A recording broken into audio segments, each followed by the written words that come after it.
Selamat pagi, inilah headline news pukul 6 waktu Indonesia Barat. Robohnya jembatan penyeberangan orang atau JPO di Jalan Tol Lingkar Luar ini dipastikan akan mengganggu arus lalu lintas, khususnya di kawasan BSD menuju Jakarta. Dan bagaimana informasi terkini dari sana? Kita segera bergabung dengan reporter Metro TV Aftian Siswoyo, langsung dari Tol BSD. Aftian, bagaimana sejauh ini situasi di sana dan sudah adakah kabar kapan jalur tol Jakarta Serpong bisa kembali dilalui? Ya Marvin, berdasarkan pantauan dari tim kami hingga saat ini, 2 alat berat yang dikerahkan untuk mengevakuasi robohnya jembatan penyeberangan orang di Tol Serpong Jakarta ataupun sebaliknya ini saat ini masih beroperasi. Namun baru saja alat berat tersebut sudah berhasil memotong puing runtuhan dari jembatan penyeberangan orang di Jalan Tol Serpong Jakarta ini.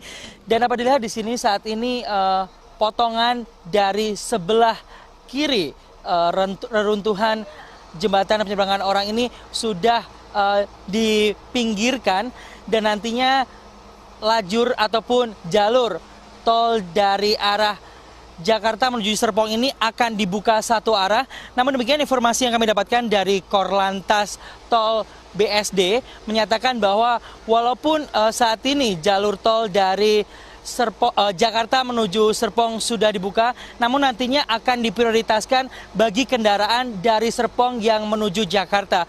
Karena mengingat memang hari ini adalah hari Senin ataupun hari kerja, sehingga diprioritaskan kendaraan yang menuju ke arah Jakarta terlebih dahulu yang bisa melintasi jalur ini ataupun menggunakan sistem kontraflow.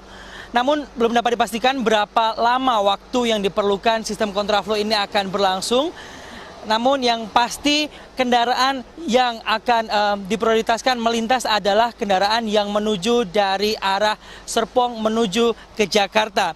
Dan selain itu Marvin, ada beberapa jalur alternatif yang bisa digunakan masyarakat untuk menyiasati penutupan jalur tol Serpong menuju Jakarta ini, yaitu bisa melewati jalur arteri, melewati Jalan Raya Cianyer, Ciputat ataupun melewati samping Polsek BSD menuju Jombang, kemudian bisa memasuki tol Pondok Ranji. Sedangkan untuk kendaraan dari arah Jakarta yang akan menuju Serpong bisa keluar di exit tol Pondok Ranji melewati Bintaro, kemudian bisa menggunakan jalan arteri ke arah Ciputat, Ciater ataupun Bintaro Jombang. Dan berdasarkan informasi yang kami dapatkan dari Kepala Induk Tol BSD Korlantas Polri menyatakan bahwa sistem kontraflow ini memang akan segera diberlakukan setelah salah satu reruntuhan ataupun puing dari jembatan penyeberangan orang ini sudah berhasil dipindahkan ke tepi dari jalur tol Serpong menuju Jakarta ini. Dan sebagai tambahan informasi untuk sopir dari kendaraan ataupun mobil alat berat yang membawa kren tadi malam yang sempat menabrak jembatan penyeberangan orang ini saat ini sudah diamankan di Polres Tangerang Selatan untuk dimintai informasi dari pihak kepolisian. Ya Marvin, demikian informasi yang dapat kami sampaikan. Kembali ke Anda di studio. Aftian Siswoyo melaporkan langsung dari Tangerang Selatan. Terima kasih. Pak, kebetulan Bapak ngomongin 15%. Jadi misalnya ada pengembang yang oke. Bapak bilang, Bapak setuju ya ini bilangnya DP untuk proyek reklamasi. Mengerjakan, mengganggu 15% itu nggak, kemarin kan ada ribut nih antara 5%, 15%. Makanya kenapa? Itu gimana? Ada pengurangan kan dari 15%? Enggak, makanya saya bilang kenapa saya ngotot, saya tulis gila kalau seperti ini bisa pidana korupsi. Sekarang bayangkan, kita udah dapat 5% tanah plus 15% NJOP. Anda mau hilangkan 5% NJOP, ambil 5% tanah buat bayarin kerjaan pompa. Itu kan namanya korupsi dong. Yang gila nih Bapak bilang gila siapa? Saya waktu didatangin katanya dari oknum, bukan oknum, pimpinan dewan akan mengatakan dia menawarkan ini. Makanya saya langsung tulis gila, kasih tahu dia. Ini saya yang tulis gila. Oh, gitu. Memang Sekda udah datang. Ini apaan nih gubernur, katanya tulis gila sama saya. Bukan Pak, ini bukan gila Pak, maksud gubernur itu bila. Gila, mirip-mirip sih Pak. Tapi mana ada bahasa Indonesia bila dan kalau. Jadi confirm gila nih ya? Iya memang gila. Emang gila nih. Gila. Namanya kan gila kan. Nah sekarang saya tanya. Orang bilang barter. Saya dapat bangun rusun macam-macam itu barter izin. Bodoh sekali Pemda DKI. izin itu kalau kita kontribusi 2 juta saja, kalau 250 hektar, itu 5 triliun loh. Kalau kita kali 15%, itu bisa 10 triliun lebih. Nah terus dia ada fitnah, saya ada satu kertas juga tuh. Saya mesti jelasin juga. Ini Bapak sekali klarifikasi banyak fitnah nih kayaknya. Ya, misalnya contoh kan, Oke. saya lihat di Ini, koran saya print keluar nih, koran, berita utama. Dia bilang apa? Daftar kontribusi tambahan bukan CSR yang telah diterima Gubernur Basuki Cahayapurnama alias Ahok dari Agung Podomoro Land. Seolah-olah saya nih, 1, Rusunawa dan Mogot. Ya. Kontrak 92 miliar, sudah dibayar 84 miliar, sisa 7 miliar. Emangnya aku kontraktor? Makanya saya juga bingung. Harusnya ini catatan Agung Podomoro dengan kontraktornya. Tapi di presiden sekarang yang lebih lucu muncul lagi bawahnya. Ini bawahnya nih ada Kalijodo penertiban nih. Kalijodo 6 miliar. Saya terima. Kalau ini penertiban Kalijodo 6 miliar saya terima. Sejak kapan ada perjanjian penertiban pakai duit kontribusi tambahan? Bisa nggak di appraiser penertiban Kalijodo rata dengan tanah? Nggak bisa. Pak Ahok, tadi kita bicara soal reklamasi dan lain-lain yang masih juga dalam proses hukum. Sekarang kita bicara soal pilkada DKI. Mumpung saya ketemu Bapak juga. Banyak loh Pak, pihak yang sanksi Bapak nih bakal bisa kalah nanti di 2017. Kecuali satu, kalau Ahok ini TSK. Apa pendapat Bapak? Yang penting bukan di PSK. Kan banyak yang doain Bapak supaya jadi tersangka saya kasus percaya ini gini itu. aja, orang boleh fitnah, boleh cerita bohong, menduduh bohong sama kita. Kalau sama kita benar ya ibarat kayak cahaya sinar fajar. Kamu nggak bisa tahan bahwa sinar fajar akan terus Menerangi gitu. menerangi jadi terang siang benderang. Ya kalau kamu benar, sekarang orang boleh fitnah kita. Nanti kebenaran kita tuh seperti cahaya sinar fajar itu yang tidak mungkin kamu tahan. Justru saya bersyukur Tuhan izinkan seperti ini terjadi pada saya. Karena di masyarakat itu ada stigma. Nggak mungkin ada gubernur pejabat yang jujur. Mana mungkin, semua pejabat kaya raya mana mungkin kamu jujur. Itu ada stigma di masyarakat gitu. Pasti malas, pasti nggak jujur. Nah dengan ada peristiwa ini, setelah ini selesai, tidak ada bukti nih, masyarakat akhirnya akan percaya benar-benar di Indonesia ini ada pejabat yang jujur. Ini satu kesempatan saya untuk menghilangkan stigma jelek masyarakat kepada seorang pejabat. Ini kesempatan untuk hilangin stigma ya Pak? Belum boleh kampanye? Nggak Ya. kampanye. Sampai 2017. Saya orang bukan calon, orang gubernur. Oh ya, oke. Tapi Pak kalau kita lihat ini kan Arisman ini kan dirut loh Pak. Mungkin juga nggak sembarangan ngomong. Pasti Betul, ada sekarang datanya. masalahnya kita ada nggak berita acara yang mengatakan dirut itu ngomong?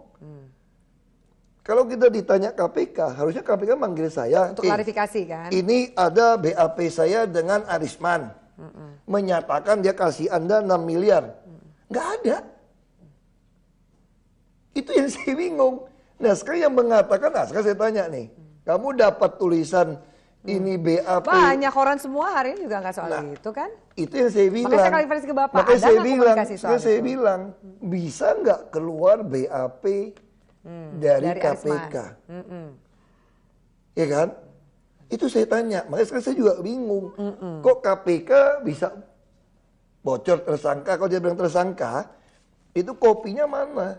Pak sekali saya klarifikasi, benar nggak Podomoro itu juga kasih 200 miliar?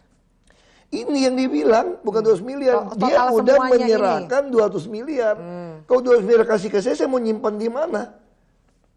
Perusahaan cangkang mungkin Pak, Nah, karena apa? mungkin titip sama kamu ya tentu ya. Saya nggak ikutan, Pak. Makanya sekarang saya tanya ini. Sekarang ini barang diserahkan nggak ke DKI? Oke. Nah, saya kasih contoh ya.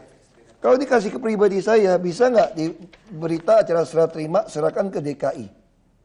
Oke. Jadi semua pekerjaan ini diserahkan ke DKI loh, ada BAST loh. Dan dia menggunakan appraiser dari Doris Siregar dan penilaian bangunan Rusunawa Jalan Muara Baru 4 tower. Jadi nilai yang kami masukkan dalam buku di DKI sesuai dengan penilaian appraiser. Jadi sekarang, kalau kamu udah lihat ada bukti ini, menerima rusun tadi ya, ini ada rusun kan? Yang duit ini ada rusun. Artinya apa? Ini, judul ini, harusnya kontribusi tambahan kepada Ahok atau kepada Pemda DKI. Kalau kepada Ahok, berarti Ahok dong yang membangun rusun Semuanya dan Mogot. ini. Sedangkan dari appraisal di sini, Ke Ahok atau ke mana? Nah itu kalau dia bilang ini duit kasih ke Ahok, mungkin nggak nyerahin dan mogot ke Pemda DKI. Oke. Berarti harusnya ada double dong. Kalau ada duit ke Ahok, harusnya ini ada duit Ahok 200 miliar, terus ada rusun dan mogot 90 miliar lagi dong. Oke. Pak Ahok ini kan... Baik pemirsa, terima kasih. Kita lanjutkan masih bersama dengan Pak Ahok. Pak Ahok, tadi sebelum jeda, boleh kita lihat kertasnya lagi Pak Ahok. Ini kan ada yang tadi Anda tampilkan ke pemirsa kita. Ya, ini ada soal penertiban Kalijodo, ya. Angkanya ini 6 miliar sudah dibayarkan. Nah Pak, saya mau konfirmasi, barter ini kan angkanya termasuk hitungan barter. Barter ini terkuak dari BAP tersangka, Pak, Dirut PT Agung Podomoro, Arisman Wijaya, 6 miliar atas permintaan Ahok. Katanya bahkan ada memo yang ditemukan oleh penyidik KPK permintaannya dari Bapak. Makanya pertama, waktu saya dipanggil KPK tidak pernah menanyakan itu. Waktu Selasa kemarin dipanggil nggak ada pertanyaan soal ini? Tidak ada pertanyaan itu. Memang ada memo coretan, bukan memo, itu di atas kertas proyek kerja. Jadi kalau kita pemerintah kan ada hitungan teknis. Nah saya nggak mau keluar duit, ini dari mereka. Jadi mereka sodorkan tanya kepada saya, Pak setuju nggak kita membuat jalan inspeksi di sini? Kalau ada Bapak coret-coret tangan dong. Coret-coret tangan supaya apa? Supaya nanti kalau udah selesai kerja, kan masih serah terima. Nah, si coret tangan saya tulis sesuai aturan. Kenapa? Setelah jadi, yang nilai kerjanya appraiser, bukan harganya dia loh. Nah, ini saya nggak tahu sama kontraktor kenapa masih ditahan sisa 173 miliar. Jangan-jangan dia takut begitu di appraiser harganya lebih beda. murah. Kalau lebih murah pasti mungkin Podomoro nggak mau bayar kontraktornya. Karena hasil appraisernya lebih murah. Nah, yang saya bingung, Kalijodo ini nggak ditanyakan kenapa ada di tulisan 6 miliar Kalijodo.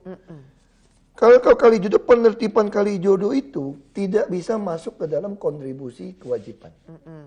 Dan ini kan disebut kontribusi tambahan. Ya, bukan CSR. Bukan CSR. Jadi 6 miliar ini nggak boleh CSR juga. Jadi gimana mau appraiser penertiban 6 miliar?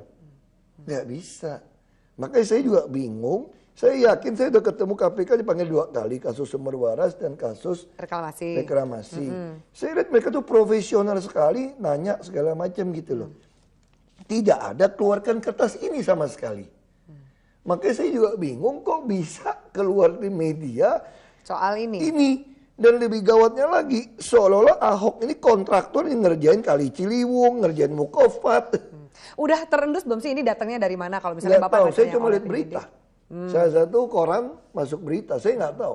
Karena koran itu menulis, dia mendapat ini dari informan penyidik KPK. Langsung Pak Ahok, pertanyaan pertama soal apa yang hangat di masyarakat. Soal pemberian sejumlah dana oleh pengembang pulau reklamasi ke Pemda DKI Jakarta. Ada bahkan mengatasnamakan langsung namanya Ahok. Ini kronologisnya kayak apa sih Pak sebenarnya? Ada uang barter lah, uang DP lah. Seperti apa sih Pak sebenarnya? Sebetulnya tuh kalau bilang uang barter tuh total itu fitnahnya luar biasa. Jadi yang sebetulnya adalah saya melihat Anda membuat pulau reklamasi. Tentu kan pegawainya tidak mungkin tinggal di situ. Nah saya tambahkan kewajiban tambahan. Yang 15% yang sempat mau diubah 5% itu sebetulnya.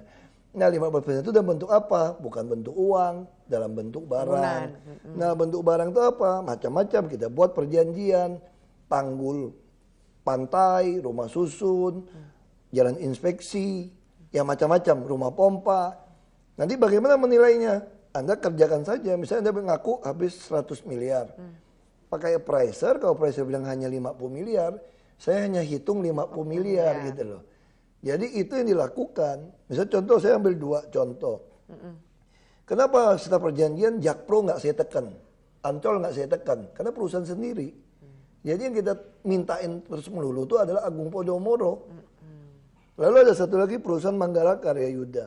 Dia juga buat perjanjian mau bangun pompa Sentiong 1 triliun. Ternyata kagak bangun-bangun. Karena nggak bangun ya nggak keluar dong izinnya. Saya nggak keluarin izinnya. Atau mungkin nggak bangun karena juga nggak jelas Pak dasar hukumnya apa. Jangan-jangan mereka sudah bangun namanya Kan juga mereka perjanjian, pengembang. namanya juga perjanjian. Perjanjiannya tertulis atau lisan? Tertulis. Kita ada buktinya misalnya. Boleh ditunjukkan Pak, saya misal bisa Bapak. kasih lihat, ada satu lagi misalnya contoh. Misalnya contoh ini. Saya buat perjanjian seperti ini nih. Ditulis kewajiban tambahan membantu mengendalikan banjir kawasan utara Jakarta. Pompa, rumah pompa, ngeruk sungai, waduk, tanggul, rumah susun. Terus bangun tanggul, NCICD A, tahap A. Ini kan yang mau dibangun dari pusat, yang untuk nahan ombak laut. Lalu, nanti bagaimana? Jadi sambil menunggu perpanjangan izin, dia harus mulai dulu, saya bilang. Kalau kamu mulai, gue gak kasih izin. Mulainya harus berapa persentase sampai Ya kemudian minimal dapat kamu izin udah nggak ada sih? kontrak, kita sodorin aja terus. Kerjain terus. Dia mulai bangun. Yang setuju nih mana Pak dengan Yang perjanjian setuju ini? cuma Podomoro Group sama BUMD kami. Nah ada satu lagi yang setuju. Yang sama Pak Sujono dia setuju nih. Rumah pompa Sentiong Ancol. Gede pompa tuh 110 kubik per detik. Sampai hari ini dia minta saya keluarkan izin. Saya bilang nggak bisa. Kan ini masih lama bangunnya. Minimal kamu lelang dulu deh sama kontraktor. Biar saya tahu kamu serius sudah mau mulai. Sampai hari ini kagak nunjuk kontraktor. Jadi dianggap Makanya nggak serius. yang ini Pulau L sama M, saya nggak sambung. Karena Nggak tidak kerja, mengerjakan nggak itu. komitmen. Tapi kalau yang ini, kan dia komitmen. Bangunin Rusun dan Mogot, Muara Baru, termasuk jalan inspeksi. Nah itu yang saya bilang. Nah, Pak, tapi pemahaman orang akhirnya kan kalau bangun duluan, ini kayak DP buat proyek reklamasi. Memang DP. Memang DP? DP proyek reklamasi. Oh, oke, Bapak setuju nih ternyata. Iya, jadi Konsepnya- memang kita setuju reklamasi kok. Karena saya nggak bisa membatalkan reklamasi.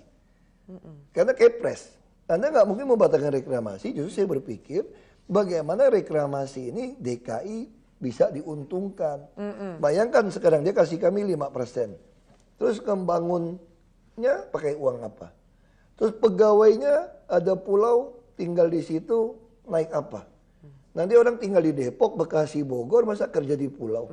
Nanti udah lalu lintasnya macet, suruh kami yang bangunin kereta atau jalan. Enak aja kamu bikin pulau ngerepotkan kami. Harusnya Anda kalau bikin pulau tidak merepotkan kami dan memberikan kontribusi tambahan kepada kami. Nah itulah yang 15% yang jadi masalah. Yang mau dihilangkan 5%. Yang saya ada tulis, ambil ya. Yang saya tulis draftnya itu dibilangin tambahan kontribusi justru mau ngambil 5%. Orang ada 15% kok, masa 5% hilangin, bayar kerjaan ini semua pakai 5%. Namanya saya jual tanah saya dong. Kalau saya jual tanah saya di pulau, enak aja. 20 tahun pulau Anda jadi, tanahnya tambah mahal, kerjaan pompa tambah murah. Saya nggak mau tanah ya tanah, nggak usah Campur adukan. dijual. Ini tanah dapat, 15% dapat.